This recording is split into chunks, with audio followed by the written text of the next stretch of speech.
Yes, yes, yes, it is the Castworthy podcast, and we are back. Starting off two-thirds of the gang. I am Big Steve, aka Hello, my name's Steve on the Insta Machine, joined by EJ, Stu, the Bourbon Ace, and VP will be joining us here shortly. I suspect perhaps he hasn't risen yet. He might still be in his tomb, his temple. It's Easter Sunday. Easter Sunday. And if you know the you know the history of Easter, uh you're supposed to eat candy and search for eggs on this fine day. It's expensive holiday right now because of the price of eggs, but Hmm. I digress. What's up, man? How was your week? Anything fun? Week was pretty good. You know, anything fun in the beginning of the week, I'd probably say no. But just this weekend saw the Ryan Coogler masterpiece. Um, I don't know if we're Sinners? gonna get into that. Yeah, I don't. I don't know if we're gonna get into that later, but yeah, saw Sinners, 10 out of 10. Some awards are coming for that movie. I know, I know. I've said it before. But this one, I'm sure, unless there's some highway robbery going on, they're gonna pull out a few Academy Awards on this one. I I saw this trailer a while back. I saw the trailer for Sinners a while back, and it just looked like it was going to be good. It looked like, from a message standpoint, it was going to be a message that we needed. Another one of like the Nat Turner joints. But I haven't seen it yet. I haven't seen it. I'm gonna probably sneak off at some point and check it out. But I think the trailer came out last year before like any of this Trump shit and all this, uh stuff actually was in motion. Um and so I guess it hits even harder now, right? Now that we're in the space that we're in today, in such a divided country. One thing we didn't talk about is we haven't talked about the Carmelo Anthony thing. Um, the kid that was being bullied and he had a knife on him. He was attacked. He was a black kid. He was attacked by some white kids. Stabbed one of them. It just so happened that it was a lethal stabbing, and one of the kids died from it. And so everywhere you look, right, super divided as a country already as is. You throw something like this in the mix, you got people fueling the fire. Kyle Rittenhouse came out recently talking about how was mine murder and this one isn't, and how people were mad at me and not at this, like. And obviously, you can go down the rabbit hole with that, but without going into every branch on the tree, um, it's just a tough situation. It's a difficult situation because anytime there's a loss of life, especially a child or teen or whatever you want to call it, um, it is devastating, but facts still matter. You know what I mean? And it just seems like facts don't matter when the person who was standing their ground or protecting themselves is brown. Well, I mean, like I always try to remind everyone, and I think you tied that in um, beautifully without even seeing the film, amazingly, because the Sinners film, me being a horror, and I'm gonna tie back into what you said, me being a horror buff, and Hmm. specifically a fan mostly of the vampire genre. This is that, right? But a large part of this film, and I know you're gonna love it just from, the certain aspects of it that exist.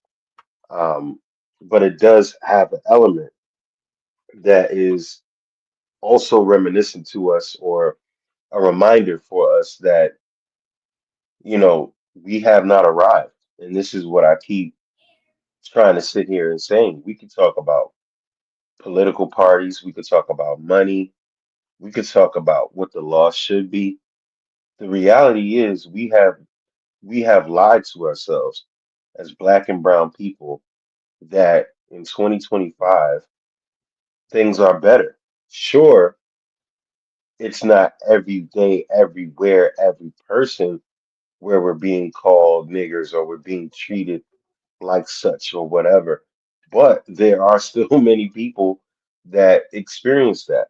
There are still, underlying examples when the law is applied to us versus them, when it is the police against us, the sundown towns. So again, I mean, I think as a people, we have to start to remember, like, yo, while we have millionaires, while we're all around in black culture and everything we do is popular and fun, not much has really changed when you really peel back the layers and the wool. And so I'm not surprised when these situations come out. I'm not surprised when you have a mass murderer try to compare himself to someone who's defending themselves, mind you, more or less with a knife versus an assault rifle. I'm not surprised. And this is why, I think as a people, now more than ever is the time to get armed, not only with handguns or whatever it is, but know the law, know your spaces, know where you're going. And it's time for us. And you want to talk about being divided?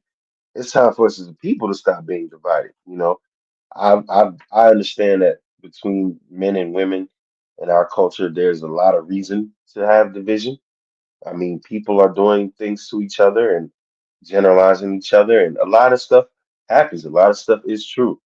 And you know what? We as a community, we can have our issues, our internal issues. But when it comes to the outside world, we can't have the continuance of, oh, I'd rather be with the bear than the black man kind of conversations. It's bullshit. Because at the end of the day, the bear ain't gonna stop you from the Dylan Roofs. It ain't gonna protect you from the Dylan Roofs and these clan members and all these people out here. We got to really, as a community, stop being so divided. I don't care about your orientation. I don't care about, your preferences, whatever you want to call it. I don't care. At the end of the day, these people don't take the time to see you as Dwayne the homosexual, or this person as the lesbian. They see black. That's all they see. And when it comes down to it, that's all they care about. And they are showing us day after day. They showed us years ago when he first took office that we didn't go away. We just been sleeping. We just been waiting for our Aryan night to get up there and give us the boldness that we needed. But they've never gone away. So I mean, I just think we got to stop thinking about stuff in the shock value and like, oh, this is still going on. I can't believe it, and having these debates. Nah, it's going on. And what are you gonna do about it? And like I always put in the chat, look at that town in Cleveland, or Ohio rather, where they literally came to the police and said, "Yo, this is our town that was a safe haven for black people. We need you to do things." The police said they haven't done enough for us to get out there and help you. And these people have taken arms and they're patrolling their own neighborhoods. It's similar, and it's crazy in 2025 that these are the same things that Huey P. Newton and Seal had to do in the 60s. How much Yeah, has time really changed? I feel for like VP and E because they are, they have young men who are in college right now, and we'll get to that part of it as well, but their children are, 18 to 21, brown men. You know what I mean? Like, I still have some level of control over the places my son goes at 7 years old. I have outside of school and anything else. I have control over his safety and well-being. But in the society that's been built today, by this administration, I don't know if I would be able to rest at ease if I was Eric and I had two boys down at USF. Especially after this week, there was just another school shooting at FSU, right? And you're talking about two schools that are just hours apart from one another. Um, and VP's got a son that's in college as well, right? Up in Chicago, or not Chicago, but up in Illinois. And it's just it's got to be, you know, nerve wracking. And as a parent, I don't know how, raising a black man, teenage years or higher at this point is I don't know how it's feasible, yo. We're seeing again this kid, 17 years old. Um, you know, people were there. There were witnesses that said that there was a scuffle. Right. This is Texas. Texas, just like Florida, has stand your ground laws and things like that. Right. But immediately, this kid is guilty in people's eyes because of the color of his skin. You know what I'm saying? If it were the other way around, if it was the white boy and he was being bullied by a bigger black kid, they would have been like, well, it's warranted. He shouldn't have been bullying him. Right. And that's the problem. Like, there's right and wrong, and right and wrong shouldn't be determined based on your skin color or your sexual orientation or any of that. Right. Like, black versus white, white versus black, Hispanic, whatever you are. If you're bullying somebody, there's potential consequences. You know what I mean? And whatever comes from it, comes from it. It's a shame that the kid lost his life, right? It's a shame that anytime there's a loss of life, but you set yourself up in these types of situations, you have to assume that somebody is going to retaliate at some point. Well, I mean, even in that sense, I mean, when you're bullying a kid and you're beating on him and hurting him, there's potential that his life could have been lost, if he's hit the wrong way or something like that. So, I mean, it's an unfortunate situation all the way around. And to your point, the facts are the facts, and what's right is right, what's right is, what's wrong is wrong. Not speaking specifically of this situation, but that should be the way that we view things all around. But again, you've been on this earth 40 plus years. We know what it is. And I think, again, as a people, we have allowed ourselves to believe that it is what it ain't. And to your point about, VP and E's kids, fortunately for us, we grew up in urban areas where we weren't always the minority. We had, leverage to protect ourselves and maybe better law on our side to some degree. I mean, I grew up in the stop and frisk era in New York, which was its own type of thing in itself. Um, but yeah, even having daughters, and again, the other caveat to that, being in an urban city, like Pac said, it ain't the white man killing me, it's my own people in that space. So we as a people, I don't know where we're gonna see that we still have a big fight here. And it ain't got nothing to do with your class, ain't got nothing to do with your party, ain't got nothing to do with your orientation. It has everything to do with how you look. I mean, cats are getting deported from my very state, from my very state, right in my backyard. I was just down there recently, and just because how they look, simply because of how they look. Hmm. So, and you said this is the climate or culture or environment, can't remember the exact words that this administration created. I would argue it's not just entirely what he created, but it's what he emboldened that already was there. They just been waiting for this shit. And we have fooled ourselves to believe that because we got a couple of black governors, we had a black president, a black woman vice president. We have multiple senators, multiple Congress people that look like us. We have lied to ourselves to believe that things have really changed. And I can't truly, again, yes, it is not 1903 where a black man is being lynched on Pratt Street in Baltimore City.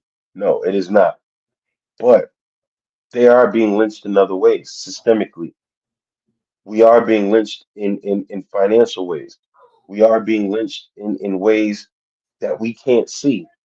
And every time you have one white person that goes off the ledge, starts to Karen shit, starts to following people, the cops that just profile, the Dylan Roofs.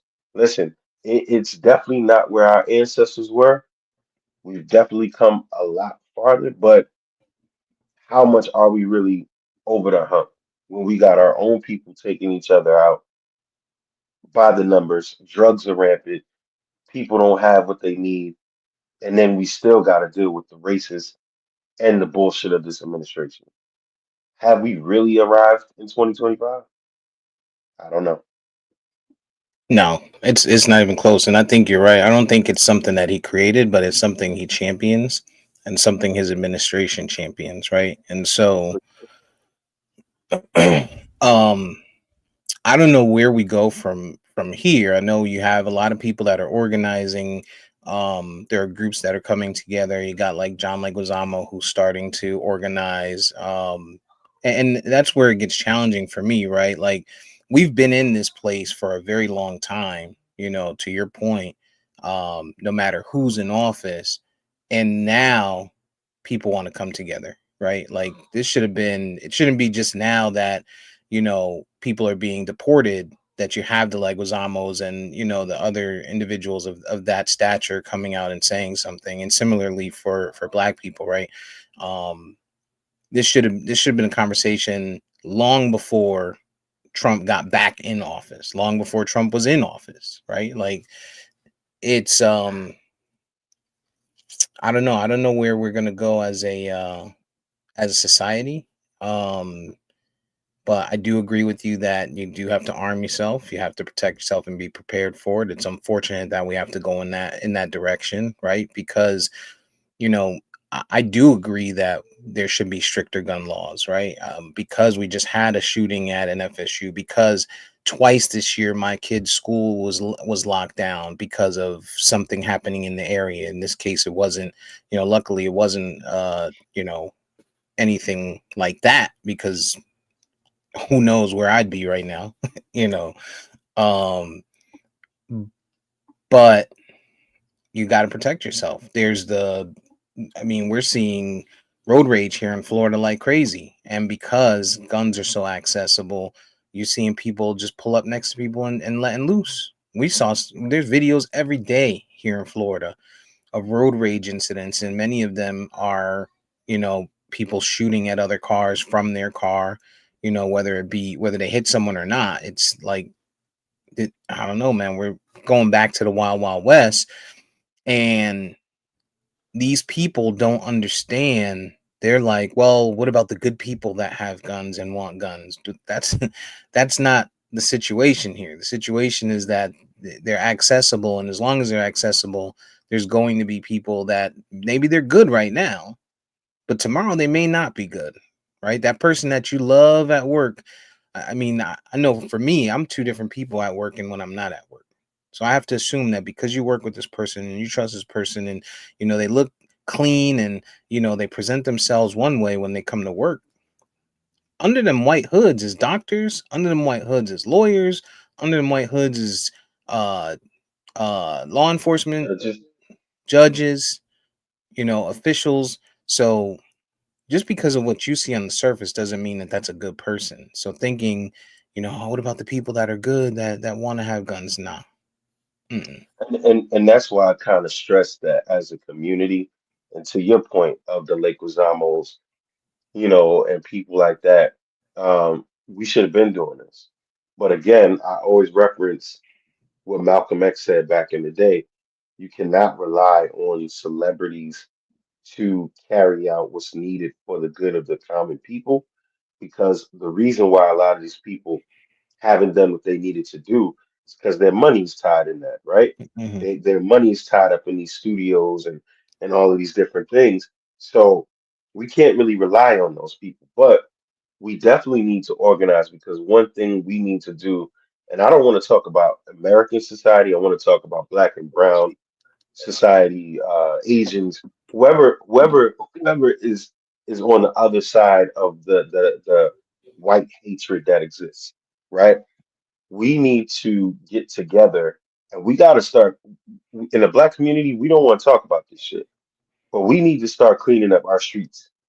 We need to start cleaning up the end violence, the fucked up shit that's going on in our own communities. Because you can't even begin to worry about the politics. You can't even begin to worry about the gun control, the this, the that, the this, the that. When in your own neighborhood, you can't even park your car.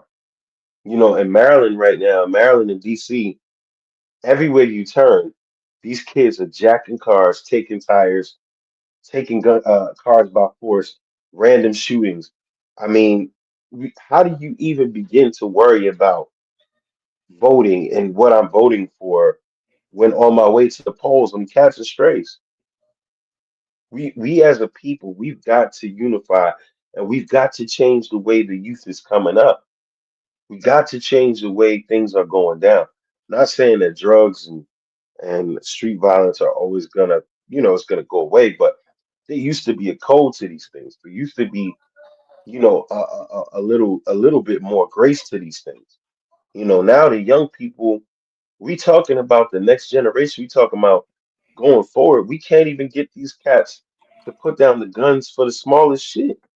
Hmm. So it's like I just feel like as a people on the other side of things, whether you're Asian, Hispanic, Black, mixed between any of the above, it's time to get our houses in order and really address these problems. And I always say to y'all, it always amazes me how the Congressional Black Caucus meets every year, and you see 200 plus. I'm probably lowering the number, maybe thousands of successful Black people organized in Washington D.C. Many of them politicians, movers and shakers, and all of these things. And then just 10 minutes down East Capitol Street, you got kids shooting so many stray bullets they're hitting daycares. What are we doing? What are we doing here? And it can't Yeah. be that. We have to understand that, yo, you might have climbed the ladder, you might have made it. And like I always tell people when they used to ask me, why did you do the work that you do? Why did you work in prisons? Why do you work with youth? Because I could get my degree, but what's gonna stop little Raekwon from wanting to break in my house? If I can be there before he does that, that's where the real success is. It ain't about my Benz I'm about to get. It ain't about another degree I'm about to get. It's about how many kids did I save and stop from doing something that's going to hurt not only themselves, but someone else in the community. And so when you're talking about a society where we go forward, the American society, I don't know that it's going to go anywhere morally, depending on where some of these people stand. But as a people, and as an oppressed people, we got to truly get together and we got to truly make some changes in our own neighborhoods and our own communities. And then, as a collective, worry about this political front. Because right now, we got to kind of ride this out. And if anything, and I was going to say this, I always hate to quote you or kind of piggyback on you, but I don't know what the next event is that's going to cause people to really wake up and see. What's going to Hmm. be the next thing that we have to see happen for people to wake up and see? When is the next Trayvon Martin? When is the next uh, George Floyd? What more do we have to see to wake up and see that we are under attack? And I'm fearful because nobody ever really worries about it until it's one of their loved ones, right? Hmm. Yeah. I mean, to your point, we can't wait and count on them to do for us, right? Like we have to do better for us. And, they lean on it all the time, right? They lean on you, say, hey, we need stricter gun laws. Well, you people are killing each other. What's happening in Chicago? You can't even stop your own sons from killing, your neighbor. So why should we protect you? Why should we stop owning guns, which we love, you know, for you guys? So I agree with you. We need to do better for ourselves. But you say that it's a must see. Sinners is a must see. Yeah, we went off there, but yeah, Sinners, man. I literally only got two gripes with the film at all, and very not even very small ones, but things that probably could be solved in the future if there's a sequel. Um, I just felt like there's a couple things I kind of wanted to know more about, and but I mean, man, Coogler does not miss, man. I mean, his Bay Area accent be killing me when he talks. But the brother is brilliant, man. He has not missed. This was a phenomenal film, character building, world building, a new spin on the genre. Just great film, man. I want to see it again. And early on, I was really concerned about Michael B. Jordan playing two people, and I was like, here we go. And then as the film went on, no lie, I literally I literally forgot he was Michael B. Jordan. I literally started to dead ass see these two characters as two different people. I was like, yo, this dude actually did it. He actually did it. I was actually very shocked. I was like, yo, because I thought that was gonna be. I said it before the movie started. I was like, yo, why just not use two different dudes that look alike and do that way? But this dude, Michael B. Jordan, to go from Wallace in The Wire to who you are now, yo, salute. He really came a long way. And I think this is one of his best performances, probably second to Fruitvale Station, third to maybe Killmonger or Creed. Those two, when they're on screen, they don't miss, yo. They do not miss. Coogler loves him some Michael B. Jordan, man. He's had so many films with this guy in it. Like you said, Fruitvale, Creed, Black Panther, now Sinners. But I mean, he, like you said, he's got an eye for certain things. Like he did Judas and the Black Messiah, and that was another one where the message was necessary and driven home, right? I'll challenge you on one thing. You said he don't miss. I think you forgot that he did the Space Jam New Legacy with Coogler did Space Jam? LeBron. Mhm, Oh yeah, mhm. well, yeah, you gotta eat that. Yeah, You that gotta eat that. That was that was trash. the one. That was the one. That was trash. That was the one that was ass. But I don't know if we we not blame even him or we LeBron not for even that. count that. We not even count that. We gonna blame the studio. Yeah, We gonna blame the studio. But yeah, man. I mean, I these guys together, they're the new De Niro and Scorsese.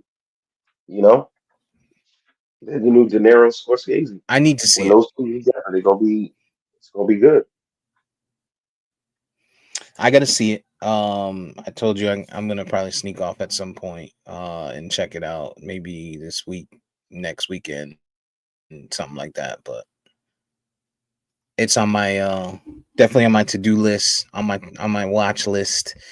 Um, and everything that I've seen, not even just from you, but from other people that on my timelines and stuff that have seen it, have given it good reviews. So um, definitely gonna check it out as we welcome VP to the show.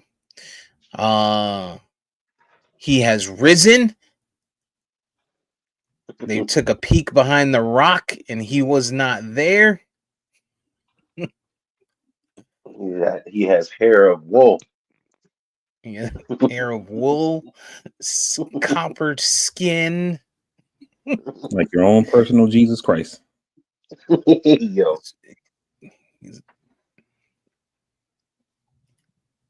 Yeah, Coogler. Space Jam. I didn't Yes, know he did Space Jam. yeah. Space Jam was dookie. We're not gonna The count that the against him. second one. Yeah, well, he's doing God's work.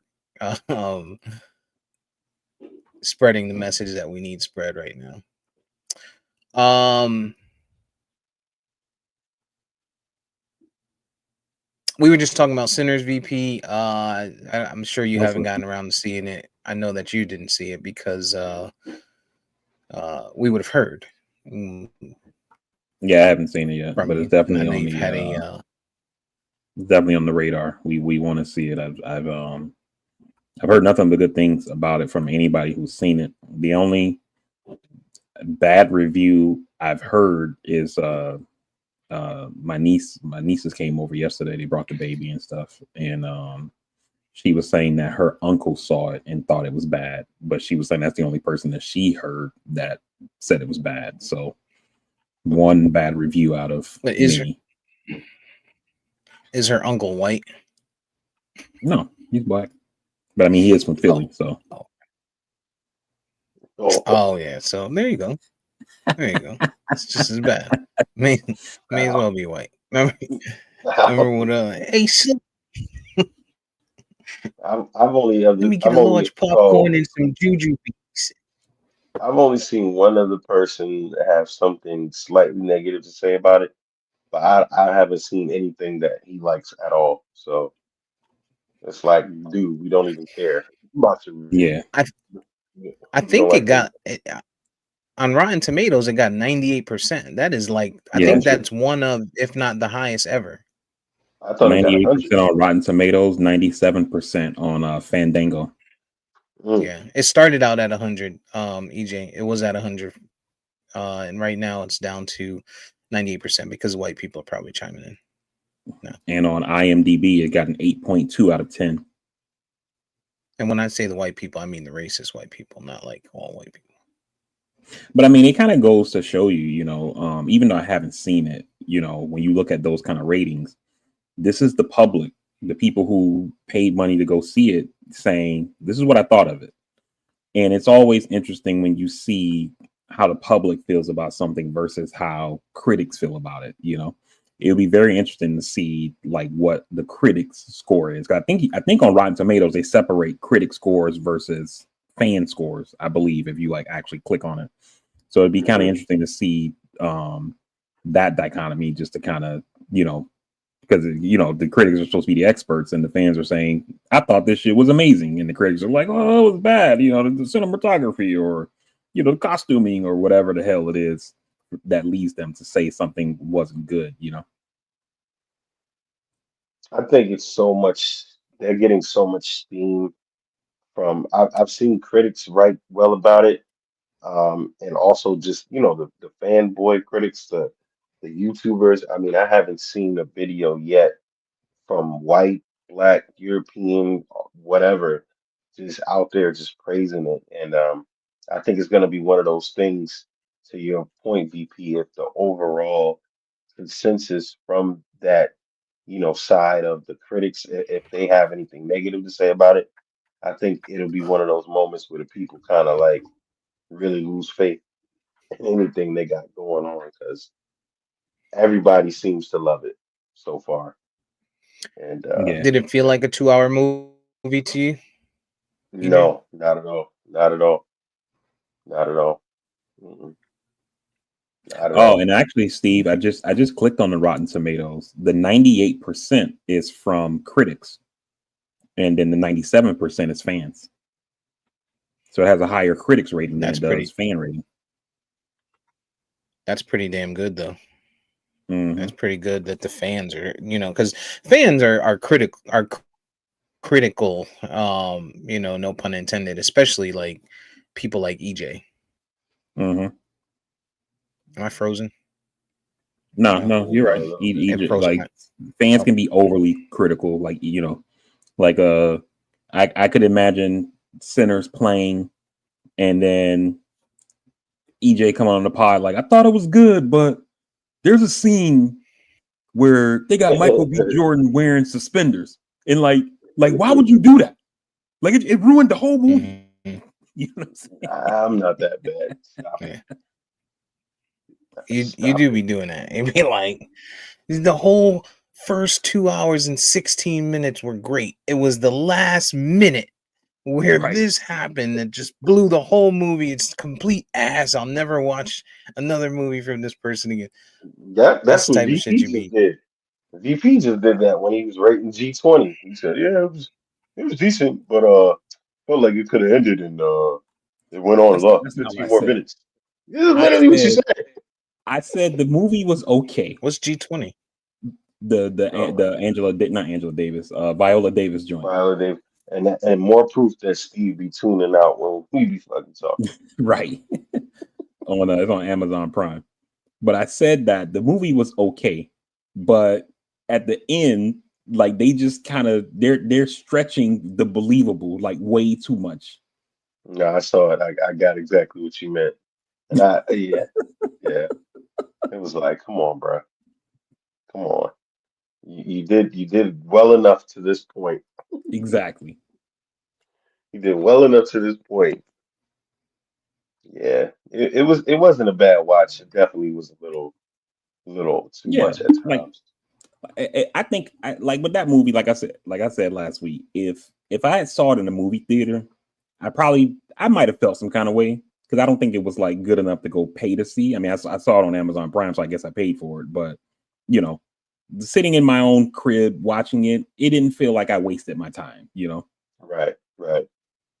If I'd had to pay that in the movies, I'd have been pissed. But I wouldn't have Yeah. went either. So, but And you are yeah, frozen out, by the way, Steve, in case you're wondering. yeah, I think he's trying to come back on. Speaking of Oh, things that we watched, and I know Benji's kind of out of order here, but I started watching The Pit, and I love that I show. thoroughly enjoyed that. Unfortunately, I started watching like super late at night, so I fell asleep, and I don't know where I got to go back and pick it up. But man, the first episode when they tore my man's leg, tore old girl's leg off, Yeah. I was like, oh, okay, Yeah. see what we're going here. I watch I watch a couple of like doctor reacts channels Hmm. and one of them was like, oh, they said they have a degloving thing, so he like explains what degloving is or whatever. He was like, I'm pretty sure they're not going to show it though, whatever. And they show, he's like, oh my god, like he has to like pause the video because he was like, it looks so realistic, even though he knows it's fake. He was like, that shit almost made him throw up. I was like, Yeah, yeah, that's crazy, yo. no, that I mean it's crazy because we started watching it late and we was just hooked, like we was nodding off watching something else, and I was like, let's turn this on, and then we were glued, But I had a little something to drink, so that took over. That took Yeah, over after. it's gonna So get yeah, better, man. And the thing I like about it is that a lot of this, like any good TV series, it's very topical. You know what I'm saying? And so, they experience things or not experience. They talk about stuff that we deal with, in our regular not necessarily in our lives, but like that we see happening in the news. So um like vaccine skepticism is going to come into you'll see that in an episode. You're going to see people using opioids and ODing and stuff like that, so all that kind of stuff happens. And most of the doctors that I've saw who reacted to the show, they say that it's very realistic. They was like the only things is that they were like, it's some stuff that they do in the ER on the show that wouldn't actually happen in the ER, because they were like, basically the ER is to kind of get you stable, and then if you need follow on care, they're going to admit you or get you stable and then discharge you for you to follow up with your primary care provider or whatever. But they was like, there's some stuff that they're doing in the ER that wouldn't necessarily happen in the ER or whatever. And so, but they have to do that just because of the kind of show that it is. The show takes place in the ER, so they make things happen in the ER more that dramatic. traditionally don't happen there. And I also talked to a physician that kind of had something to say about that in the sense that some people speak from the vantage point of their ER, and he was resonating kind of like with the pit, like when you have a situation where we overcrowded, don't have beds, because like when I used to work, I used to do organizing for this hospital in West Baltimore called Bon Secours, Anybody in Baltimore calls it bonds a killer because you go there for one thing and you might die from something else. But it's one of the hospitals in the area where they have a higher rate of people coming in the emergency room for non-emergent, emergency type of things because they Hmm. don't have primary care physicians and they don't get regular treatment and stuff like that. And he was saying like, yo, we had to do a lot in the ER because we ain't had nowhere to send these people. You know Right. what I'm saying? Like, so I think the show tried to kind of harp on that a little bit as well at Yeah, certain they points. definitely get into that about Yeah, the understaffing of like nurses and stuff like that. So they definitely get into that. funding, bed Hmm. space, and yeah. So I mean, it was yeah. When I saw him commenting on Facebook about it, and he was kind of like addressing that, I was like, wow. But yeah, Get it. I watched it. I was pretty hooked. I got to go back and catch up to it. And then Last of Us episode 2 comes out tonight. Yep. What do you I'm think of loving it episode already. one? Yeah, I I you know liked what's it. you know what's annoying me though? She's annoying me. Fucking what's her name? Ellie. Ellie. She's fucking annoying me. Why? She's been annoying me since the beginning. Just like I know I get it. You're 18 and you you want to be this wild child and all this shit. And I know it's her character matriculation because I know how she gets later on. But it's like, yo, like follow the fucking orders, man. That shit pisses Nah, me off. I hear you on that, but I think part of it too is that she understands that Joel lied to her in about what went down in the finale. And Hmm. then in her mind, because she's a kid, right? So she's not she's not thinking that, oh, they say the cure is in me, so they're gonna just, do this thing, and then this whole, pandemic is gonna be over. You know what I'm saying? She don't understand that this shit probably gonna take years to develop and all this kind of stuff like that. And so, she might be thinking like we could have saved ourselves, and Joe ruined that. He basically destroyed or is continuing the destruction of civilization. Yeah, So no, I get it, and she's doing exactly what she's supposed to be doing as an actor, which is yeah. getting a reaction out of me. But that shit just Mhm. be killing me. I just be like, come on, man, what are you doing? But Yeah, but I mean, it's I've it's always liked her as working. an It's actress. fire. We remember we first got introduced to her in Game of Game Thrones, of Thrones, and yeah. yeah, she was like 12 or something like that, and she was killing it in the little bit of screen time that she had. No, she's fire. She's a great Yeah, actor. She's a great actor. Bella Bella Ramsey. Episode one was definitely fire though. Definitely Hmm. fire. And I Definitely. like how typically when you get a new season, episode one, you kind of getting caught up. You kind of setting up the new season and stuff like that. And while they were doing that, it feels like they also were getting active like pretty Quick. early on. You know what I'm saying? Very quick. Which Hmm. as a watcher, it felt good because it's like while I understand that a show needs the world build, it also makes me feel like they're not wasting my time. That you're Right. world Right. building and making things happen at the same time instead of spending 3-4 episodes with all this setup. Right. Right. Definitely. They got right to it. Got Yeah. right to it. Yeah, Steve, we were just talking. We started dabbling in the Benjis a little bit early while you out there. What was what episode or what season are you talking about of what show? The Last of Last of Us Us. season 2 premiered last week. Oh, yeah, no, I'm black. What else? What else y'all watching? Fucking EJ started the pit. Star Wars nerds and shit. Oh, you started the pit, EJ? Hmm. Yeah, What do you I think? enjoyed it. I enjoyed it. Me and VP were talking about it. I think it's fire. I started watching it too late at night, so I got to go back and catch up. But I was we were about to blow through like 4 or 5 episodes in one night. So yeah. Yeah, I gotta get back to it. I watched a couple episodes.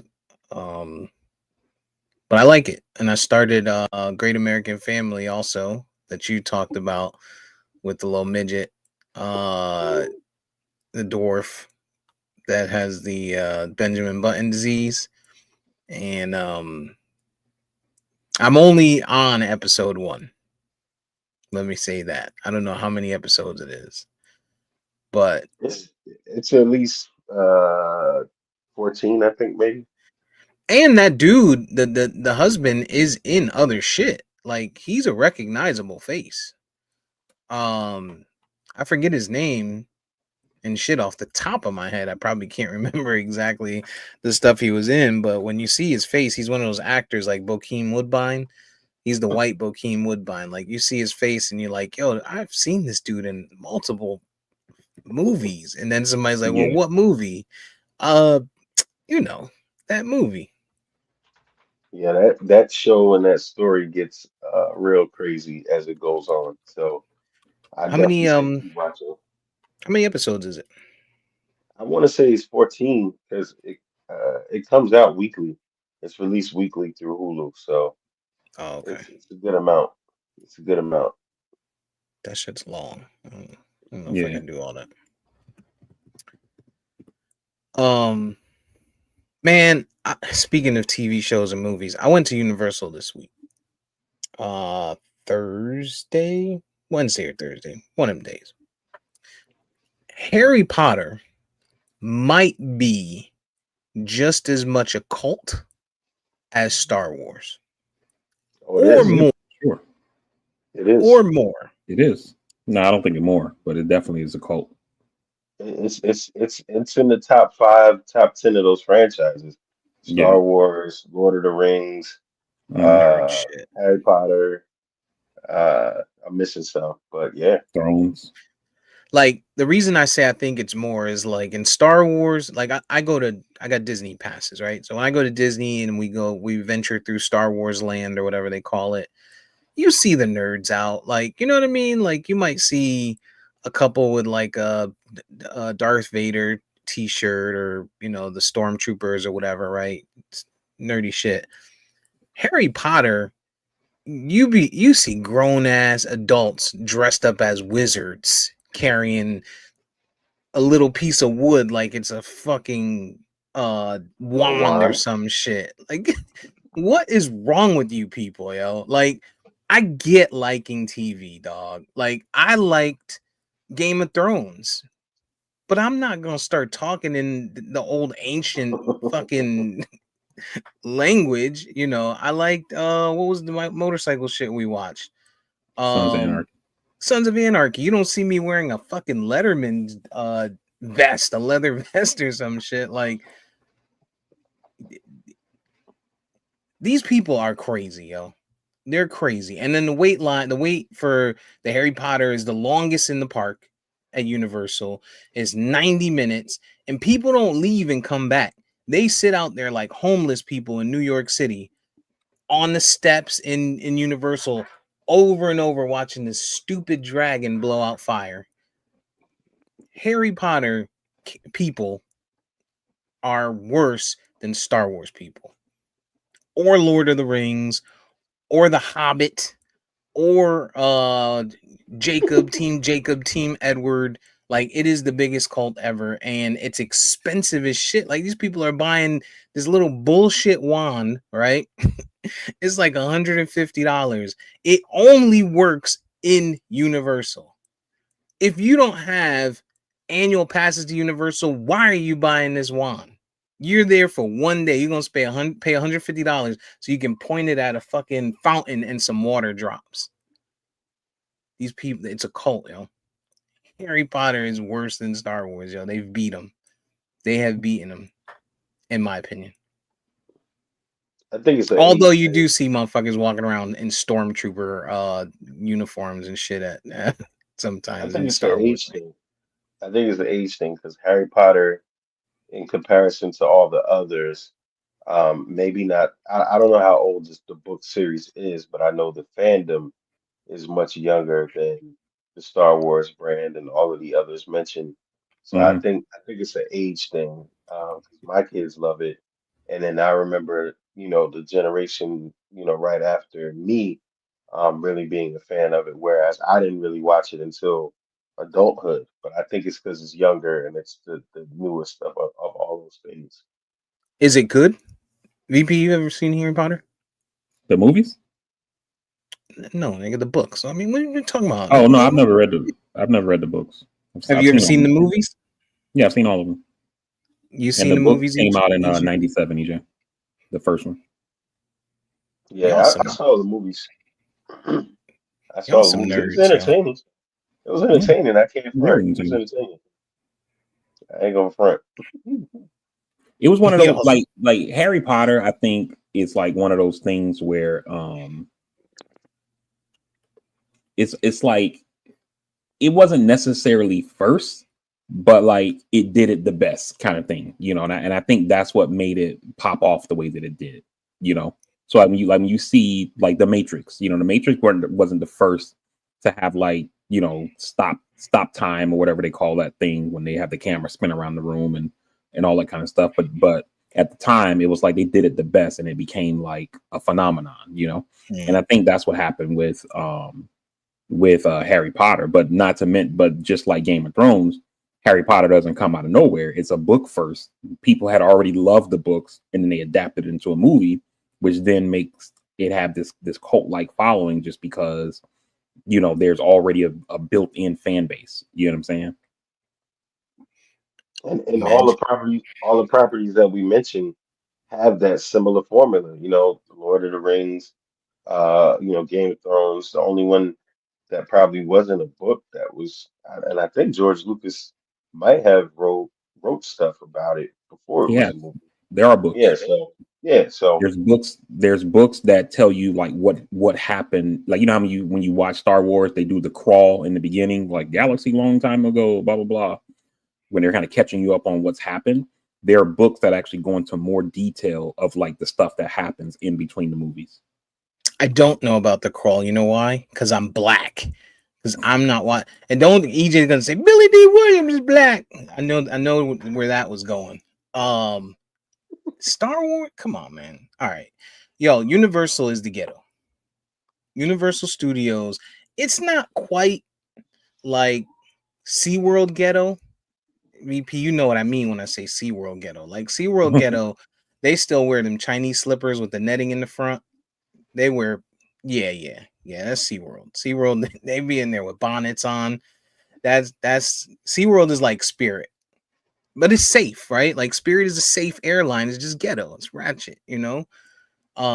Universal is ghetto too, though. It's their customer service is literally the worst customer service. Like they have a setup to where you get passes if you have sensory issues, if you have a disabled child, stuff like that, right? You spend more time in that line, and the whole point of that is so that your kid or your family doesn't have to stand in line because they don't do well with it. Like Disney would never, yo. Disney would never. Like Disney, you call them, you get it approved, and then you walk in the park and you're good to go. You go on the app, you set up your whatever ride you want to go on, you show up, you go on the ride. Dog, Universal, we got there like 9:30. We didn't get to the first. No, I'm lying. I'm pushing a little bit. We got there probably about 10:30 after parking. We didn't get to the first ride until like 1 o'clock, yo, Damn. because we were standing in line just trying to get the pass set up so that we can get the disability pass and all of that shit. I am gonna write a letter. You should. I'm gonna put on my best MAGA voice, and I am writing a letter to Universal. It makes no sense. What I suspect happened is Universal just opened up a new park down here, or they're about to open up a new park in May, but they're currently allowing, pre-visits for like contractors that worked on the project and stuff like that, right? So it opens in May to the general public. I think that they didn't staff that park accordingly. They didn't hire accordingly. So they took some of the staff from Universal Studios, sent them over to Epic, and didn't account for it at Universal Studios.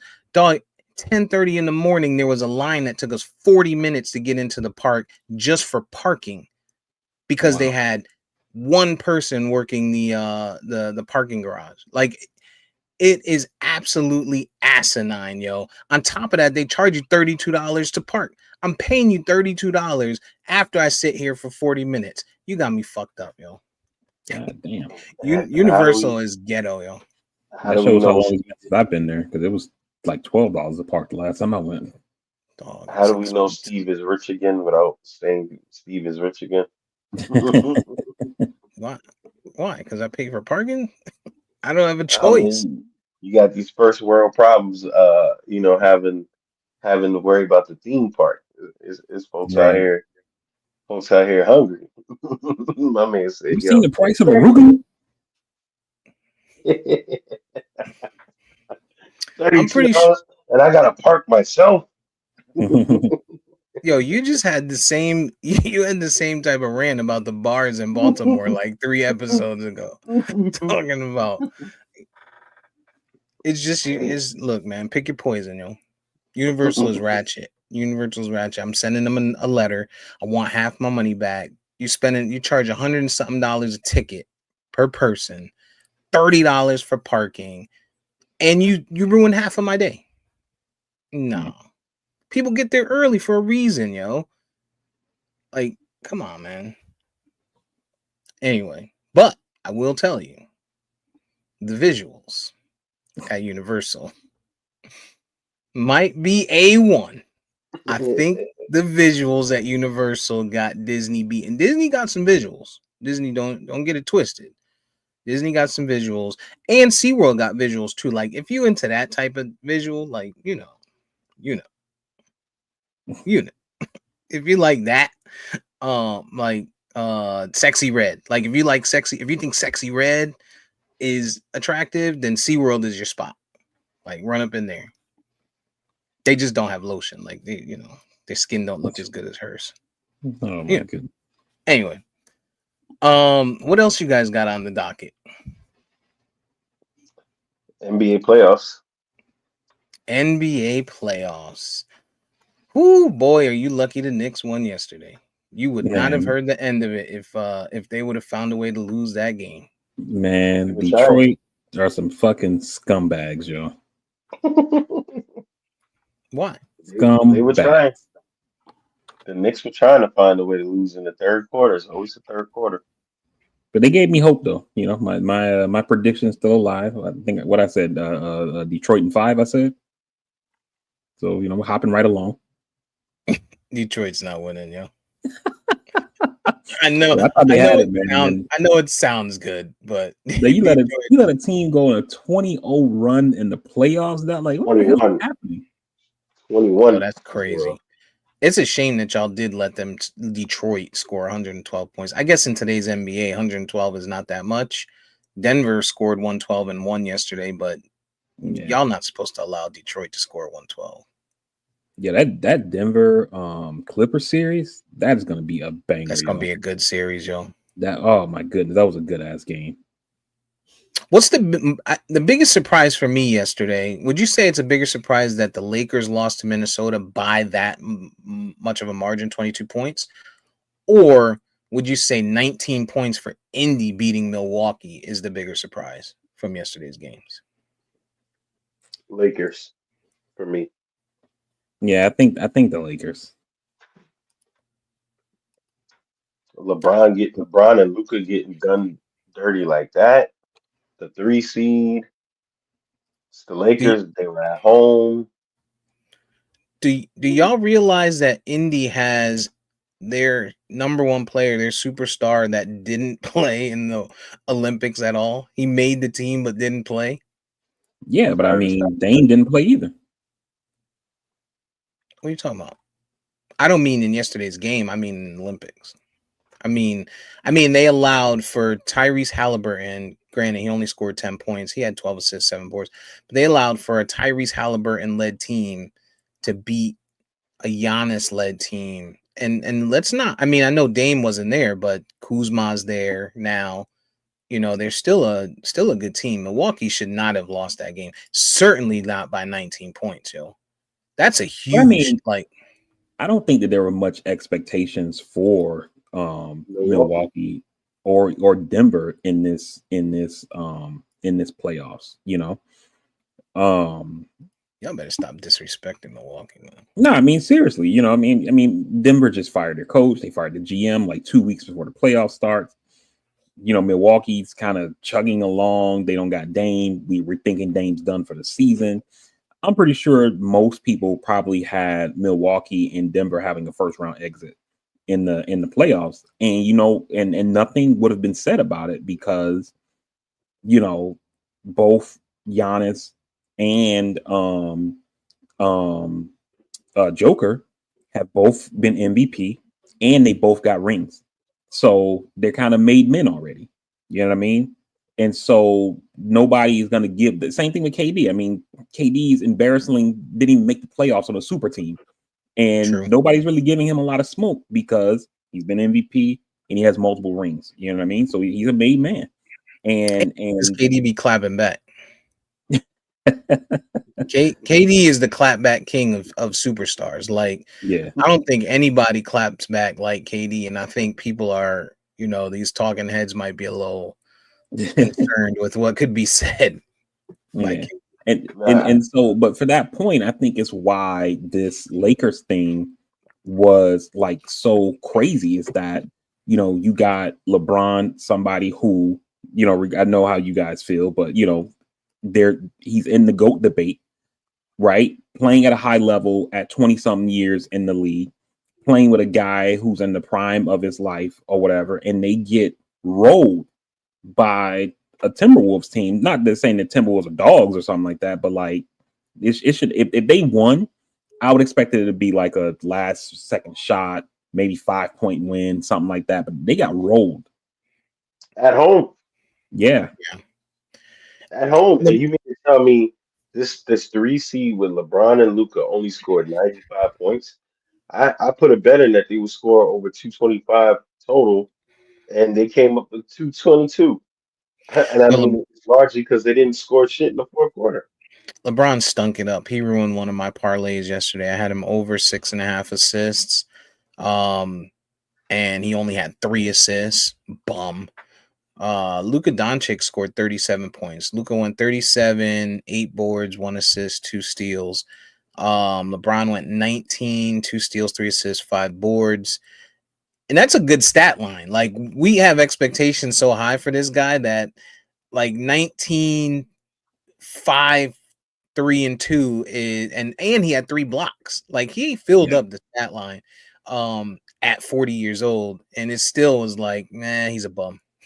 That is just But absolutely it wild, but yo. it speaks to the problem that people wondered all year, where who else is gonna do it, aside from those guys. But again, you got JJ Redick, you got the Lakers went on this big surgent run and took the three spot to get routed at home.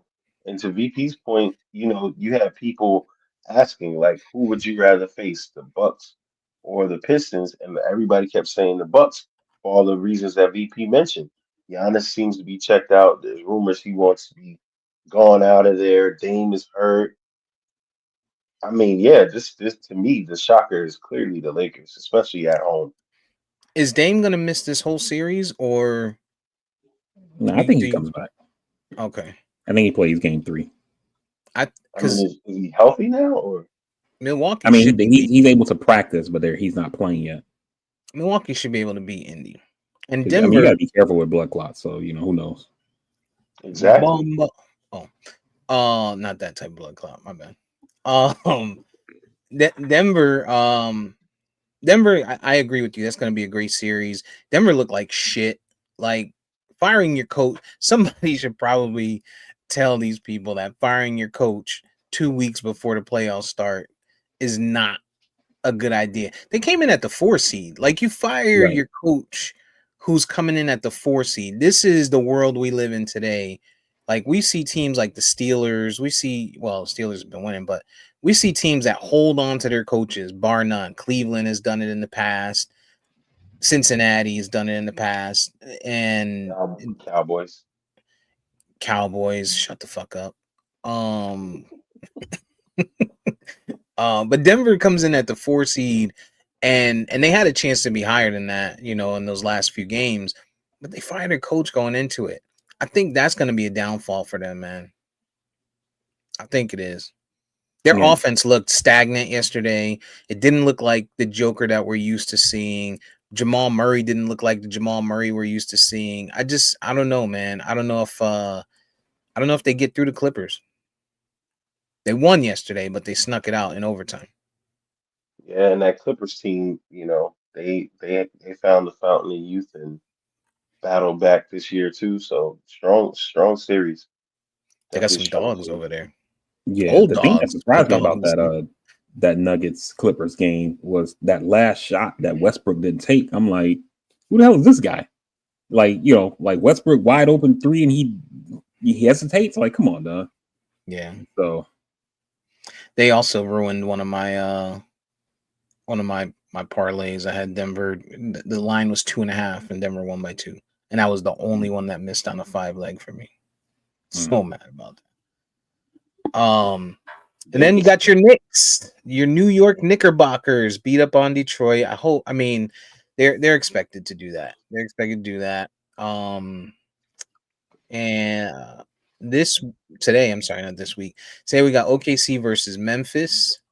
That should be an interesting series. I think Memphis can beat OKC if all goes well. Like I think OKC is the best team in the West, bar none. They've been that all season. But I think Memphis, if they click on all cylinders, they got two big men in Edie and Jackson. They got the shooter McGavin over there.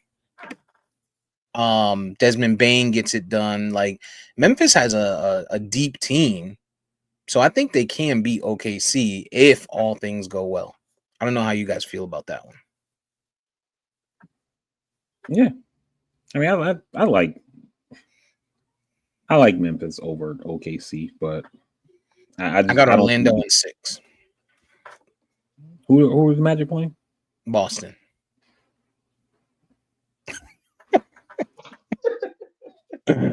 I'll be at game 3 of the Orlando Boston game because I don't know if it's gonna make it to game 5 or 6. I'll put it this way: from your lips to God's ears. I would love to see it. I can't stand Boston, but Well, I went to go look for him today to tell him that I needed some help with this series, but he wasn't in the cave. So I moved the fucking rock. My back hurts. Motherfucker wasn't even in there. Snuck out. yeah. Miami, Cleveland. How you feel about your team, VP? You think they got it? I mean, I think Cleveland should beat us, man, but you just never know with us, man. You never know with us. I think we're gonna go out there and give it our all. I know that much, and we will see what happens. Damn But I 10 think seed. Huh? I think the Heat have like the whole thing with the Heat culture and all this kind of shit that you see in the media and stuff. I don't think that we're gonna be sneaking up on teams like we have in years past, where people are like, "Yo, what the fuck?" I think teams are gonna come out like, especially in the playoffs, they're not gonna come out like, "Oh, this is the AC. We're gonna dog walk their ass." I think they're gonna come out knowing, we can't give these guys an inch. You know what I'm saying? And so we'll see. Pause. I tell you what, if Miami somehow does beat Cleveland, it'll be a bigger indictment on Donovan Mitchell and everything that they built over there. Because I mean, they've been rolling all year. The Heat are playing with house money. They ain't got nothing to lose. Play into this. And I mean, to give y'all credit, it will speak to the Heat culture and the Heat way, no question. But it's definitely gonna be one of those things where you know they gonna be talking about blowing that team up in Cleveland. Because there's no excuse. Number one seed, y'all been number one seed, y'all been rolling all year. Everybody's healthy. Yeah, all these things are good and great. But it's the playoffs. You know what I'm saying? And the Heat have been here before. The Heat have an identity. The Heat have withstood the test of time. So it'll be interesting to see if Cleveland is really who they're supposed to be. Yeah, I agree. I agree. Golden State Houston is the last game today. Mm, that should be a good one. I think that's the upset. That might be the upset that we see right there. Golden State is a 7 seed. The Rockets come in as a 2 seed.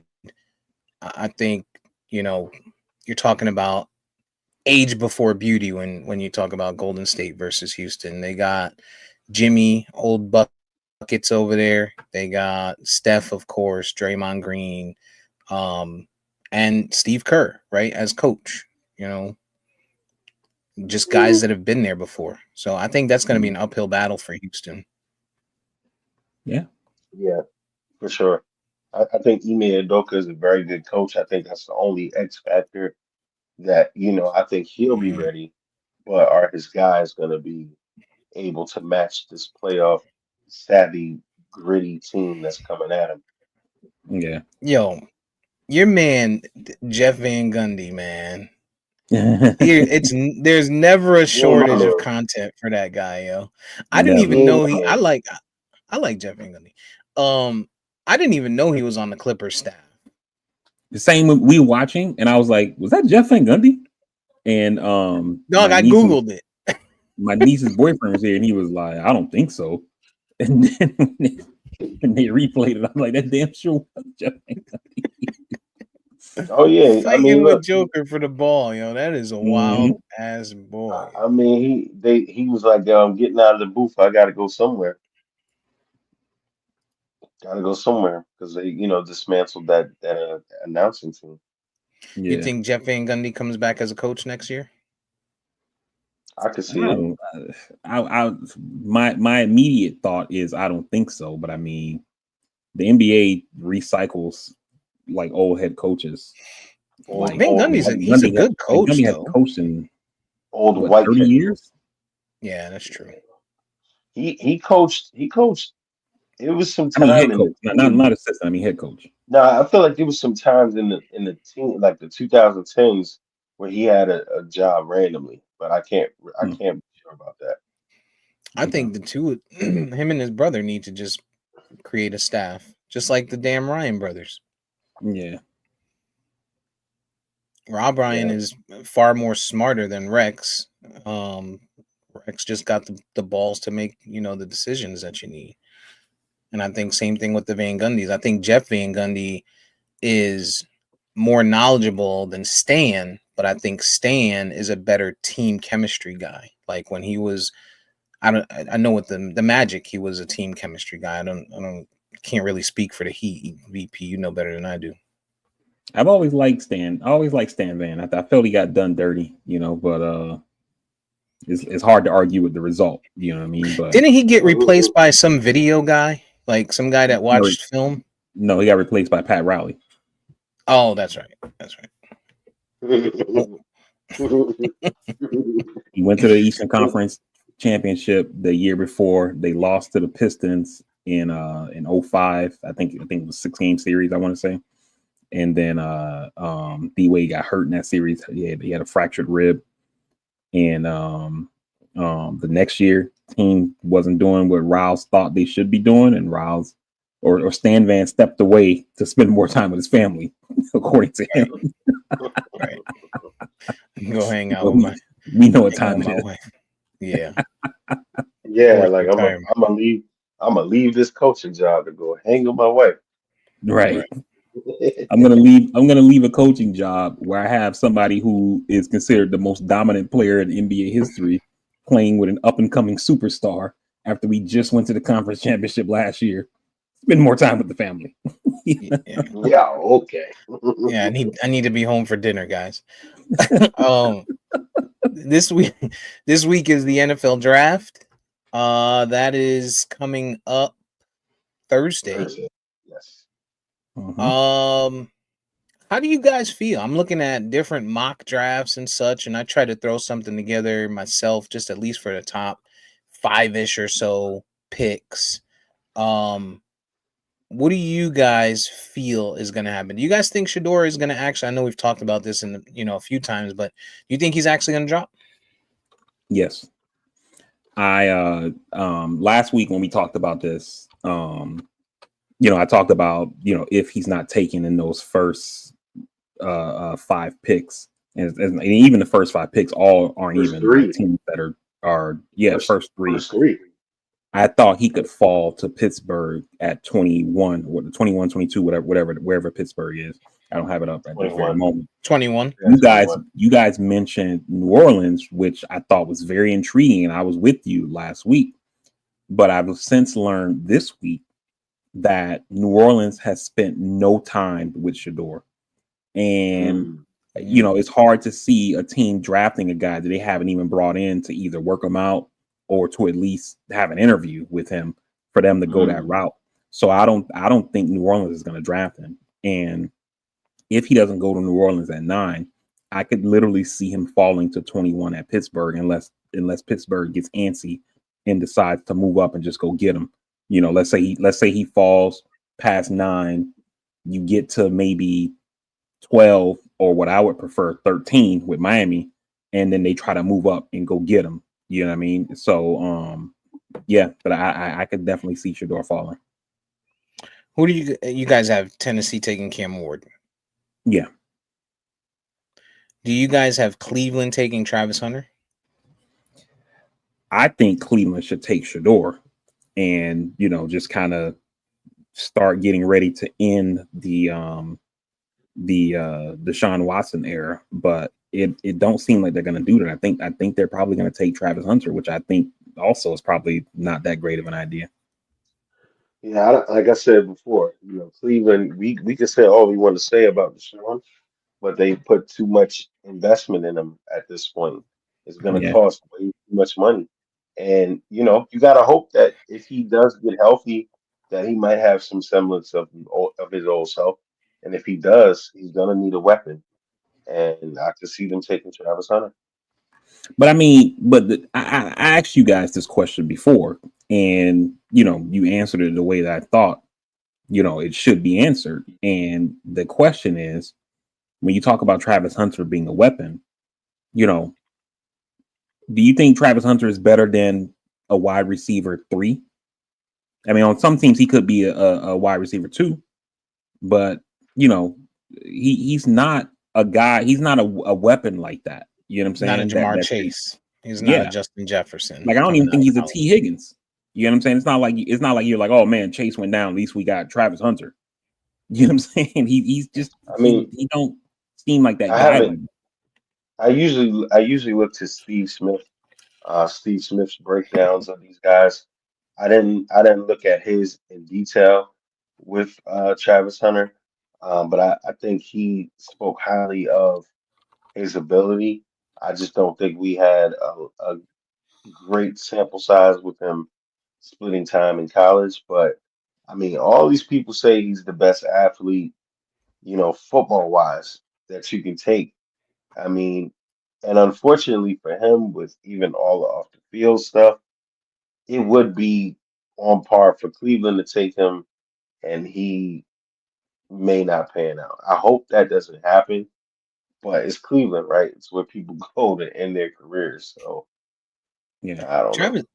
Travis Hunter didn't run the 40 at the combine, which I think for me, like if I was drafting someone to play as a wide receiver, I need your 40 time.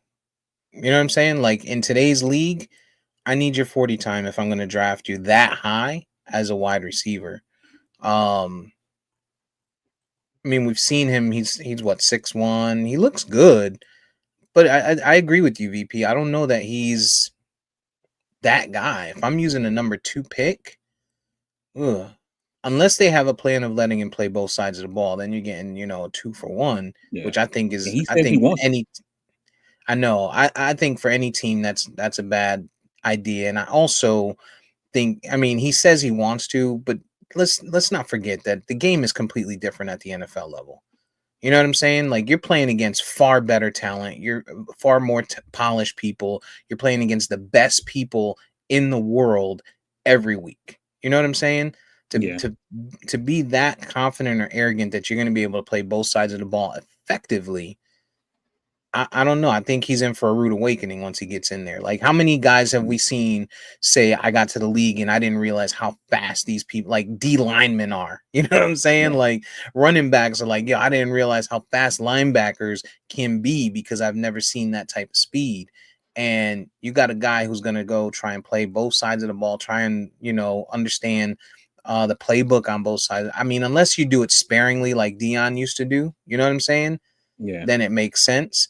But the way they were doing it at Colorado, I don't think there's any value in that for this poor kid, man. I And think, and, there, and there's a and it's reason. injury, And there's a potentially reason looming. he entered the draft as a DB instead of a wide receiver. You know what I mean? Because wide receiver, I don't even think he's a top 5 wide receivers on the board. You know what I'm saying?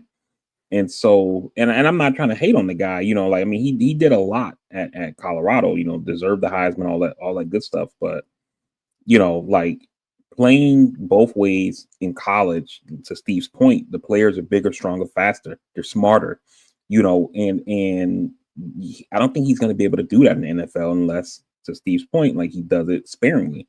He plays DB, and they have a couple of packages on the offensive side that they put him in for, you know, and maybe they got some goal line stuff that they can put him in, whether he's a decoy or not, things like that. But I just can't see him playing both ways in the NFL.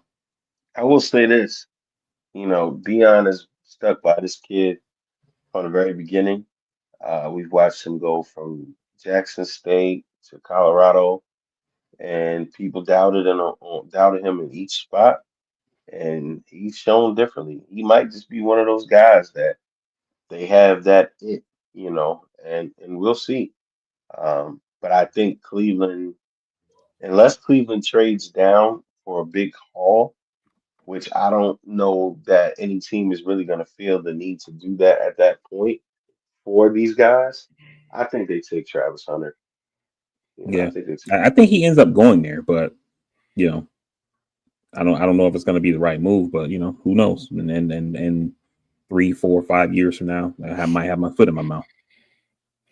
And Yeah, I think Cleveland. I think Cleveland would be better off taking, like you said, either Shador or one of the D linemen, like Carter or Graham, because they just signed. I mean, Miles Garrett.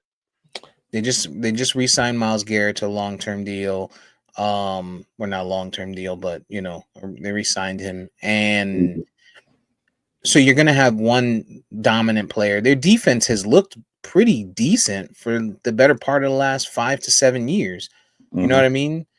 Why not add to that? I mean, if you're not gonna go quarterback and you're not gonna build on that, then you gotta be thinking maybe defense wins championships, and then you're hoping that Deshaun Watson can stay healthy. Not so much that he can perform, because I think he's serviceable if you have a good defense. Um, he's at least a game manager. So maybe you just build that defense and make it to where quarterbacks on other teams and running backs on other teams have a very hard day um, But getting off on you. Pause. the other logic with that though, this defensive line class is very, very deep.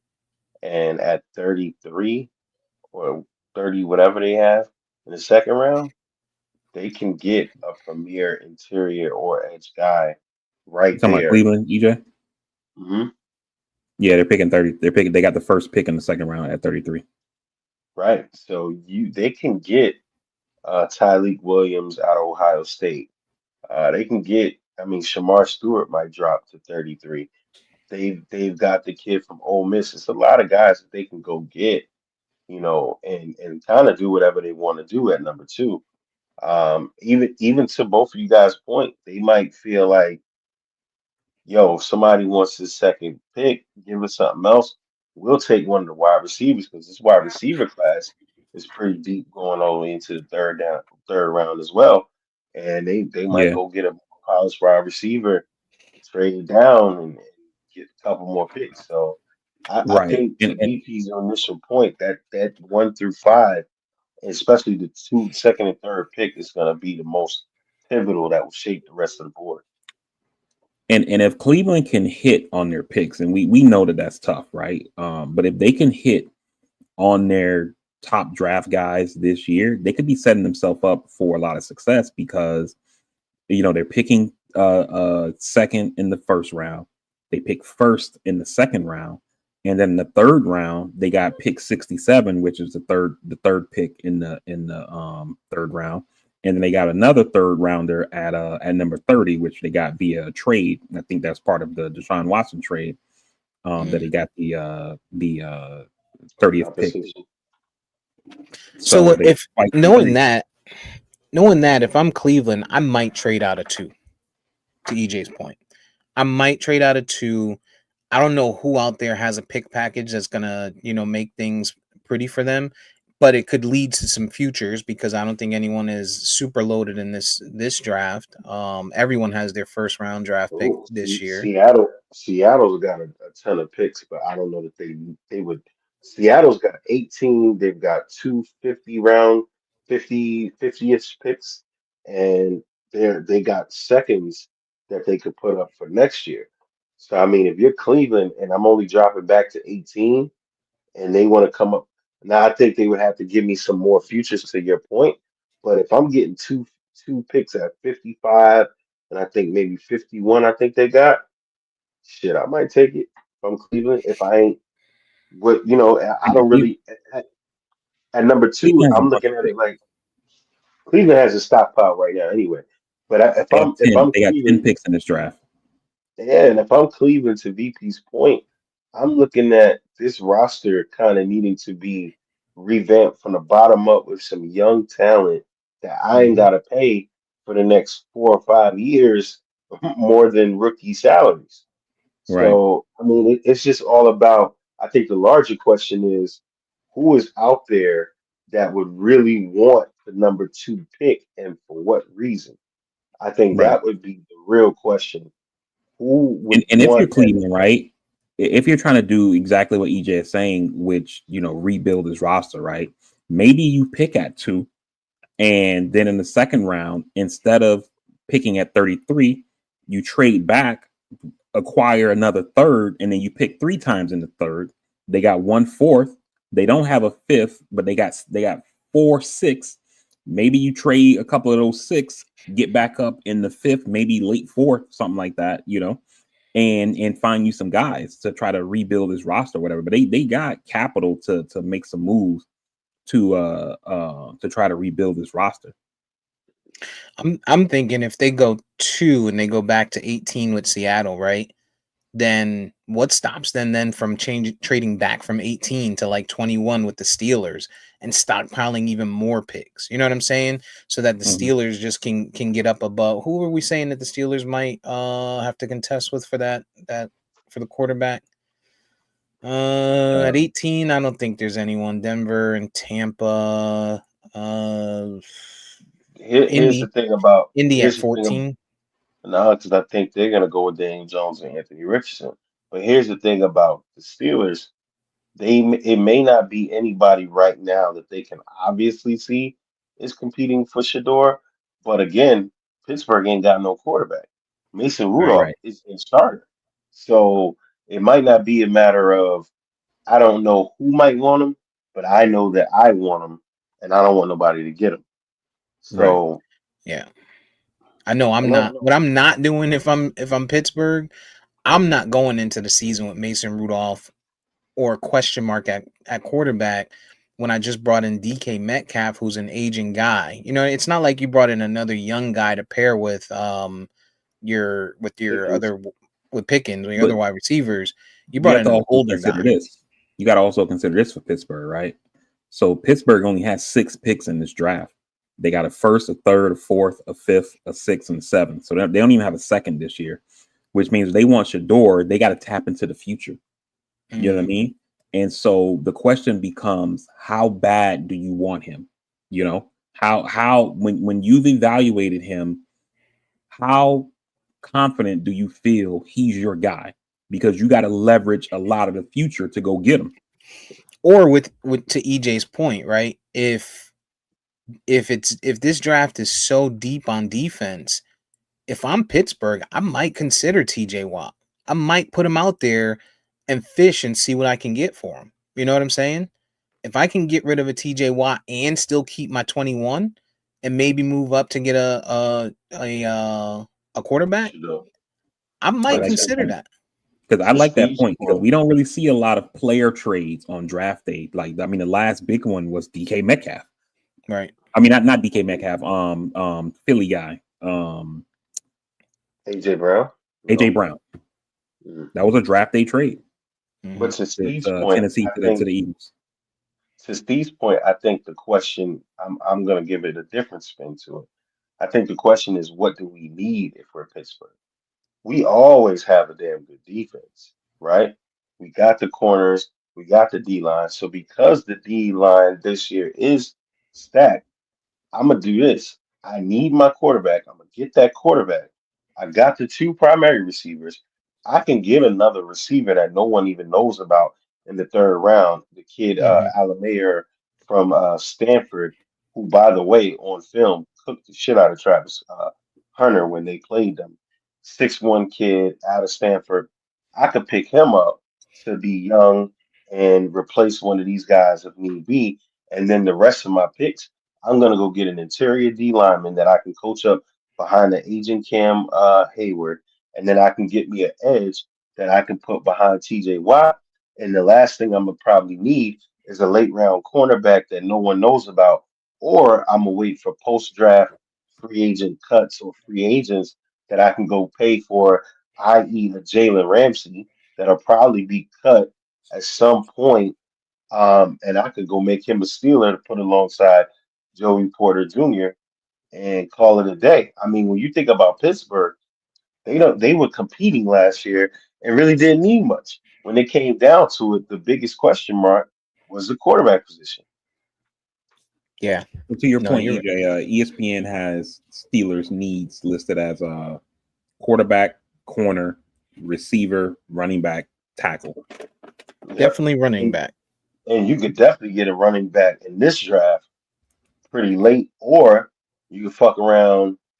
You could fuck around trade with somebody that has, a stockpile of guys or a guy out there that doesn't really get a lot of burn, but is still pretty good. Tampa. So Go get a Rashad White from Tampa since they're gonna rock with Bucky Irving. You know what I mean? Mm-hmm. Who knows what that? I mean, I don't know what that's gonna cost them, but um, yeah. I mean, if we don't see Shador go to the Browns, I don't.